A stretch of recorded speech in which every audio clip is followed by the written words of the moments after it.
susunod na programa ay rated PG. Ito ay nangangailangan ng patnubay at gabay ng magulang para sa mga batang manunood. Gustuhin mang balaan ni Connie si Robert na hindi niya dapat pakasalan ang bruhang si Betsy. Wala na siyang magagawa dahil hindi na siya makapagsalita dahil sa sakit niya. Kaya isinusumpa ni Connie na maghahanap siya ng matibay na ebidensya para ipakita kay Robert na tama ang kutob nila ni Gina na pera lang ang habol ni Betsy sa kanya. Walang kamalay-malay si Betsy na sa pagbabalik nila mula sa honeymoon ni Robert, nahuli sila ni Connie na magkausap ni Susan kaya sikretong ni-record ni Connie ang usapan nila.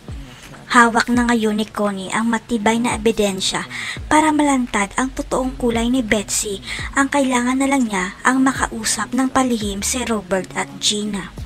Nahihirapan pa rin magsalita si Connie pero unti-unti na siyang nakakakilos kaya pinilit niyang isulat ang mensahe niya para kay Robert na hawak na niya ang ebidensya. Abangan. Everything is like a